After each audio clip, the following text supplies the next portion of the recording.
One of the craziest stories in all of sports the past few weeks was Josh Dobbs being traded to the Minnesota Vikings in the middle of the week, serving as an emergency quarterback, being thrusted into the game, pulling out a crazy game-winning drive, not even knowing the plays in the huddle, then having another amazing performance the next week, not even knowing where the team's locker room is, and putting the Vikings back in the playoff race. I mean, what a story for this team. Josh Dobbs, the Pastronaut, has been unreal. At the deadline, Dobbs was traded for a 6th-round pick, and as I mentioned, this transaction happened on a Tuesday. So Dobbs only had a few days to not only figure out his teammates' names, but to try and figure out the playbook and this Minnesota offense. Against the Falcons, he led the Vikings down the field for a game-winning drive, and he's 2-0 as this team's starter. Through these 2 games, he's averaging 213 passing yards per game, a 67% completion percentage, 55 rushing yards, 5 touchdowns to only 1 turnover. This dude is saving the Vikings, and the legend of the Pastronaut is growing.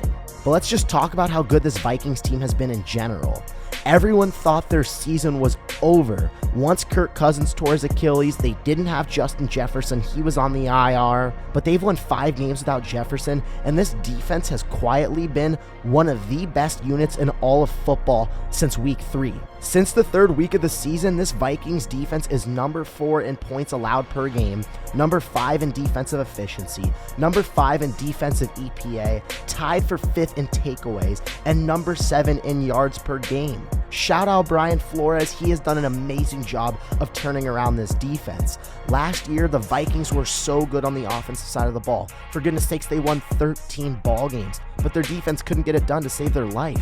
Danielle Hunter is quietly having a Defensive Player of the Year type season. He leads the league in sacks. This secondary looks great. I can't say enough good things about this Minnesota team right now. If you would have told me after their 0-3 start that they'd currently be 6-4 on a 5-game winning streak with Josh Dobbs as their quarterback and no Justin Jefferson, I would say you're out of your darn mind. But realistically, how good can this Vikings team be? They're currently 7th in the NFC. They're in the wild card spot, but they still have some more work to do. And they're in a very tough division where the Lions are a game and a half ahead of them. And it seems unlikely that they catch them, but they still will play them 2 more times this year.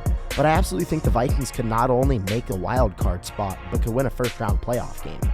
We've seen how good this offense has been the last 2 weeks with a quarterback who hasn't even been in the system for 2 weeks. And now they're adding the best receiver in football, Justin Jefferson, back into this lineup.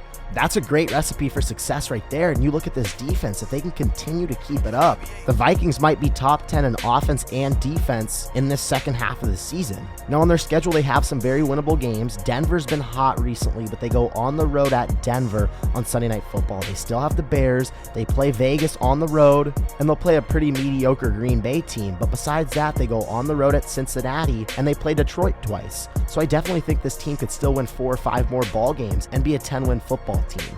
I'm super excited about the Vikings. I think they're one of the most underrated teams in the league right now. Josh Dobbs is playing at an elite level, and Brian Flores has this defense absolutely cooking.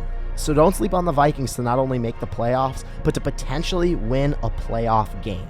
I'm Caden Kubler, and that's my take.